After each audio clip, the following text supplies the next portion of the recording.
This is the Voice of Early Childhood podcast.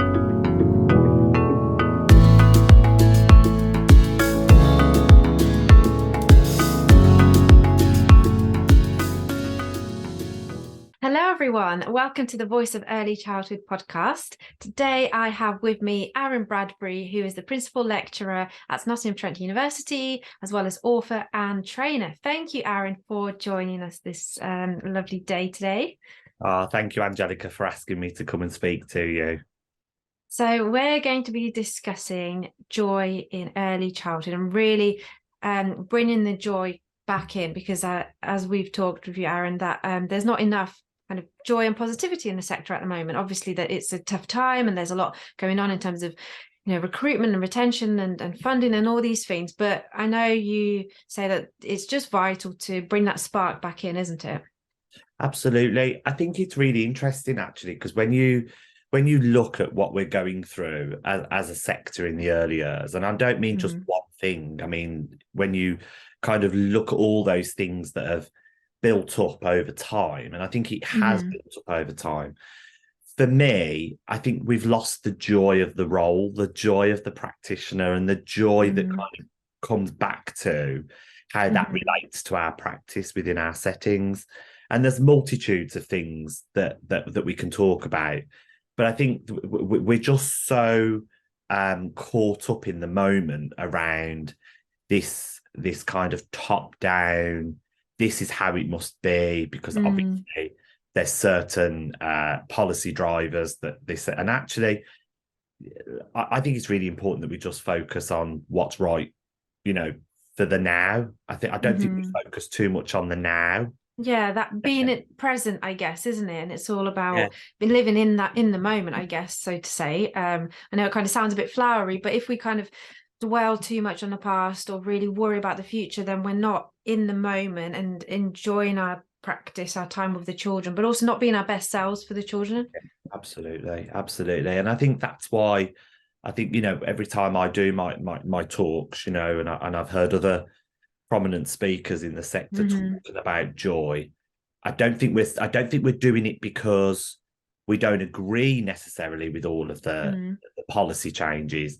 I think it's because joy in some way is getting lost in all of the kind of echo chamber from policy. Yeah. And I think that's really important that we as practitioners, we still have an element of flexibility and control of what we do in our settings. So I just want to try and say let's bring that joy back, really. Let's focus on the joy of our children. Yeah, I agree, and I kind of see it as being advocates for the sector, advocates for what we do, advocates for children's learning and development and that stage of 0 to 5 or 0 to 8, the early childhood stage, rather than seeing everything from that kind of political standpoint all the time, which oftentimes dominates, unfortunately. Yeah, absolutely. I mean, it is going to dominate. I mean, we are going through, depending on like where you sit, we have seen some real big changes to our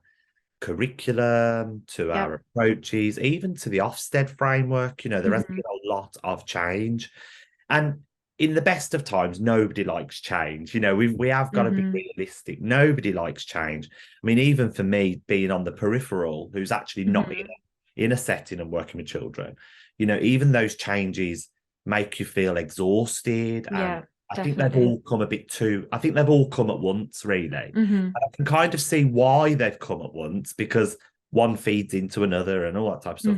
But actually what happens then is we don't have time to consolidate. We don't have time to be able to actually think about how is that going to play out? How is that going to work for our children?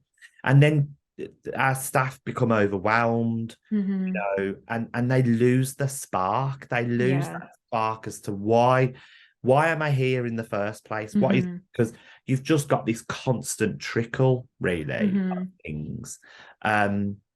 And I think in the midst of all these changes, we forget about the children. And and it's really interesting because when I go to things, I mean, you've been to some of them with me, and we listen about the curriculum, we listen about very rarely do they actually bring up well, what's the impact The of on child. children, you know? Mm-hmm. And I just think we need to just take a step back, I think, and really, really think about what is it, what's the impact? Why are we doing what we're doing? Mm-hmm. And where's the joy in all of this? Mm. So it's really about remaining child-centered all the time and bringing that back in, isn't it? And I guess also, like you say, sometimes we don't have time to really consider how is this impacting our practice and the children. Do you think it's about being more reflective and maybe allowing for that time and space? Like I'm thinking practically, how can we do that in a setting? Like what would you say educators or leaders can do to support practitioners? I think it's a really difficult time for our practitioners. Mm-hmm. You know, I think that actually our sector, our practitioners are very, very good at reflection. Mm-hmm. They're very good at being able to reflect on their practice and how that supports either, you know, the next steps or how it supports children. I Mm-hmm. actually think we probably need to take a little step back and think about the narrative around and the impact around the real challenges that we're facing in the sector, Mm-hmm. you know, with recruitment, with retention, with even just funding, you know, Yeah. all of these things on top of then your curriculum changes, on top of what, Mm-hmm. you know, it all just seems to have come at once. And rightly so, practitioners are tired, they're exhausted, Mm-hmm. they are trying their utmost best to do the day job. Yeah. And then it isn't just the day job, is it, Angelica? Because then you've got all the Mm. other bits that you've got to add on as well. Yeah, for sure. Yeah, So so I much think around it. so I think what's happening at the moment is when we talk about joy, children are still going into settings and you know, and I genuinely believe practitioners still love and nurture Mm-hmm. and you know are trying their utmost best. But sometimes what happens is we then get so focused on the educational outcomes of early years, Mm-hmm. that we forget about everything else. Um, Mm-hmm. and that's not at anyone's fault. That's because we just are in a real time of flux, really, where I Mm-hmm. don't think there is a clear trajectory on where are we going, what's the outcome, and what can we do to make it better. And I think Mm-hmm. that's where we're at the moment. I think it's at a So critical stage. do you think it's about kind of those leaders making it clear to their teams that it's about seeing the joy in children? Are they enjoying themselves? Are they having fun? You know, are they happy? Rather than these are the outcomes that we need to fulfill? Is it really kind of recentering our focus on are the children happy? Like that is the main Yeah, thing. absolutely. Yeah. Are they coming to, do they come to your setting? You know, do they come to your home setting? Mm-hmm. Do they come to the nursery or the, you know, preschool, wherever your setting is, or even a reception class? Do they want to come through that door? Do they feel Mm. like you see it in children, don't you? You know, Yeah, you yeah. see that kind of buzz, that energy, Mm. you know, Yeah.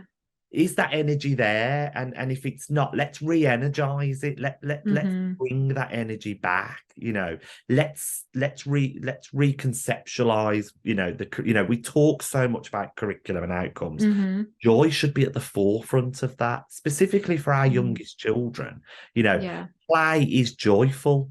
You know, Mm-hmm. children who are playing should be joyful.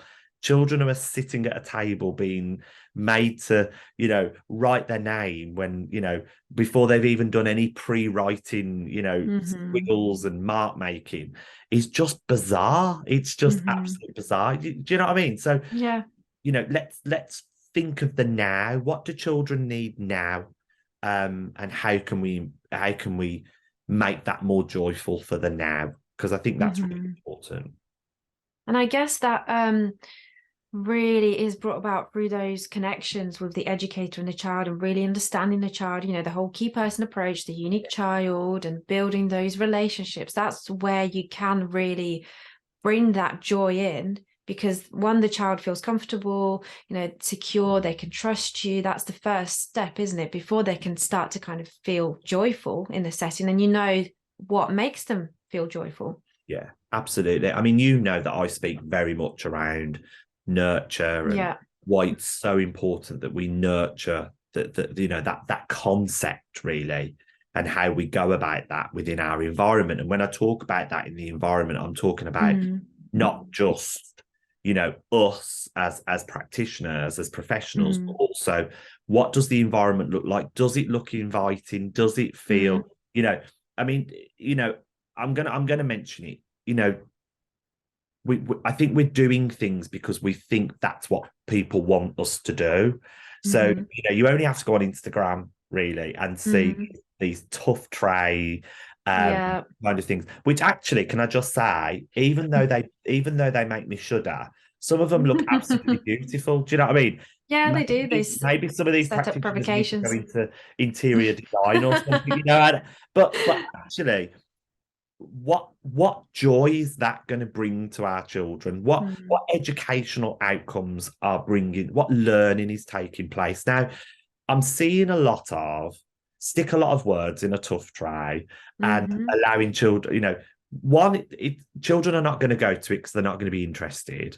Mm-hmm. Two, actually doing that with an adult and actually sitting down with the children is going to be much more joyful than Mm. so I think Yeah. that's what I'm trying to say about joy. Let's reconceptualize it. Let's really think about the so what, the why, and and joy should be felt. It should be Mm. connected. Um, Mm. you can't get that from a tough tray. I'm sorry. If you want children to learn about words, and I saw one the other day on Instagram. I'm not going to mention any names. It was about brushing teeth. I don't know if you saw it. No. And there were these like plastic laminated teeth in a tough tray with some Mm. toothbrushes, and there was my pet hate with chalk writing that said Mm-hmm. brush clean. Actually, what is more impactful? I think it's actually sitting down with the children, giving them their own toothbrush Mm-hmm. with some toothpaste, talking about, right, let's talk, and actually using language, being Yeah, in the moment, thinking definitely. of the now, you know. Mm-hmm. Um, and to me, I think children will get a lot more joy out of that with being Mm-hmm. with me or you sat on a carpet than putting it in a tough tray with a few Yeah, words. You because know it's what I that mean? Yeah, interaction, isn't it, between the adult and the absolutely. child, and then the adult is able to scaffold the child's learning. So it's really, do you reckon sometimes it's maybe understanding that balance between adult-led versus child-led, and an adult, as Julie Fisher says, interacting or interfering? It's really understanding that balance rather than some settings. So some practitioners think, no, everything needs to be child-led. Let's put everything in, in as a provocation. We can't tell them, we can't suggest anything. I think it's about connection. And I mean, David Wright did a fantastic speech at the World Forum. You were there, and it's Mm-hmm. all Yeah. about connection. Yes, it And was I think, brilliant. what we're losing is that connection. I think, Mm, I've got nothing against tough trays. I think some provocations that we do, some activities that we set out in them are brilliant. Some mm-hmm, of them, I just think, are you doing it just because you think that's the right thing to do? And mm-hmm, then what's the interaction that children are giving to that, And I yeah. think sometimes because we're overworked, because we're trying to think on our feet, we don't give things enough kind of time, if that makes sense. Mm, And I yeah. and I just think, we can use Ofsted or we don't have to use Ofsted. What they are and aren't looking for is a picture perfect Mm-hmm, activity. What they want to see is, that interaction, that connection, that learn, mm, that those next steps. I think actually sitting down with those children with a toothbrush and toothpaste and using language and how you mm-hmm, can enrich that activity is going to be much more supportive. So I think, in times we're losing sight of that joy. mm-hmm, Education also should be joyful. And yeah. for me, being joyful is that connection. And David Wright hit the nail on the head.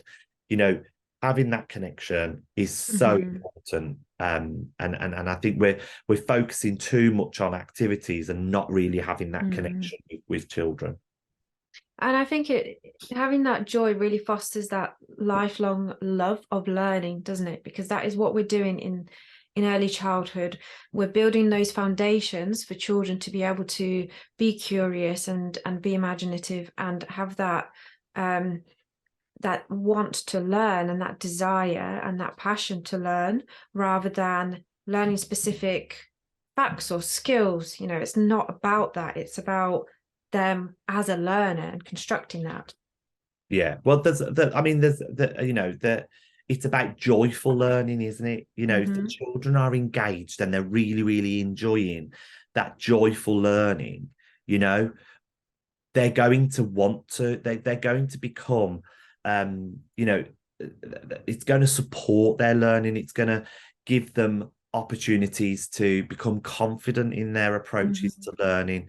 And let's not forget, that joy, that connection, that nurture, I'm going back to that nurture that we can provide also does offer an opportunity for those safe spaces for children to learn, but also reduces anxiety and stress, and really it gives our children that resilience to be able to say, that joyful experience that they're able to go and practice. They're going to be, they're going to connect with other children. And I just think it's a word that we band around, but actually means so much to our children and us as practitioners as well. And what would you say if a manager, for instance, has a practitioner that is really run down and really exhausted? What can we do? Because it's not just about putting lovely things in the staff room and giving them like a little discount or, some candles and all of that kind of well-being narrative that is unfortunately a little bit too, I guess, materialistic and I think it's really about understanding what joy is, first of all. What does joy look like in your setting? And do that as a whole team. We know that joy comes naturally to children. As adults, we kind of lose that little bit of joy. We lose that little bit of fullness within our lives. And we have a biological function, don't we, as children, to to help us grow and develop. And research has shown us that joy does actually help us with our emotions and feelings, and we can express our pleasure, our joy, our excitement within play. Adults, again, we kind of adultize, I think, learning children. And so I think from what I would do, the first thing I would do is actually look about what does joyful play look like within your setting, first of all. Really get your practitioners to think about, what does joy look like? Is the spark there within your setting? I think it's really difficult because actually you want joyful practitioners as well. You want them to come and feel valued. I think it's a two-pronged attack. We're very much talking about children and the joy of play. Yeah. But let's not forget the biggest resource within our settings are our staff, are the people, are the educators. So you want them to feel an element of joy as well. And I think sometimes, I was at a conference last week in Gloucestershire, and we were talking about, staff wellbeing, recruitment, retention. And a lot of staff, yes, we all want to be paid more. We all want more money. It's the golden thread, isn't it? We all want more money. But actually, a lot of colleagues said to me, they just want to feel valued. They just want somebody to say thank you. Or even if you've done something that's really, you can put your heart and soul into something. Somebody acknowledges that. That to me is being supportive. You can give as many candles out and as many pillow sprays as you want to, but I think sometimes it's what connects you to your heart, isn't it? And I always remember when somebody had gone out their way to say, I've noticed that, and connect with you. That I think is much more beneficial.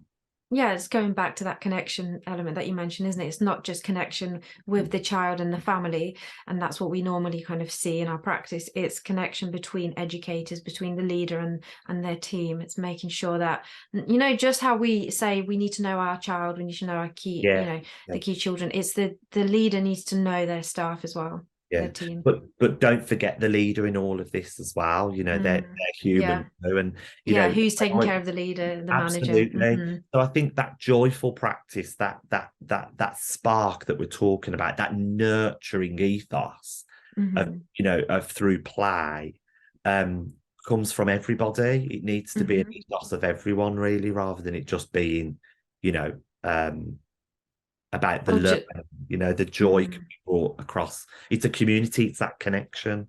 It's a whole setting approach, isn't it? Absolutely. Yeah.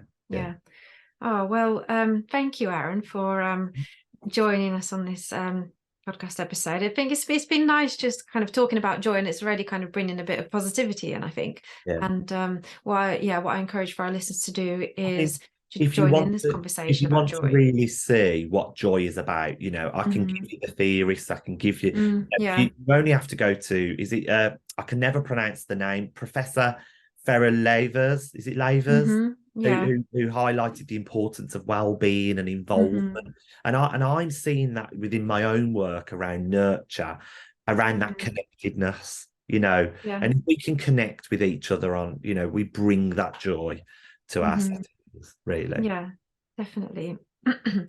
Thank you. And I'd encourage all our listeners to carry on this conversation and kind of take it further, because it's important to kind of sprinkle joy everywhere. It's not just something that we either switch on or off. It's kind of constant, and we need to be constantly, I guess, filling up our cup, don't we? In terms of mental health and well-being. But yeah, so to our listeners, you can read more from Aaron on the Voice of Early Childhood website, and it's been fantastic having you. Thank you very much. Lovely. Let's just bring a little bit more positive. It's hard in a time of change, but there are lots of positive things happening out there, and I think sometimes we just need to see a little bit of that. Yeah, definitely. And actually, I am starting to see some really positive things. So go for it. Let's keep it all up. Yeah. Thanks, Aaron. Thank you.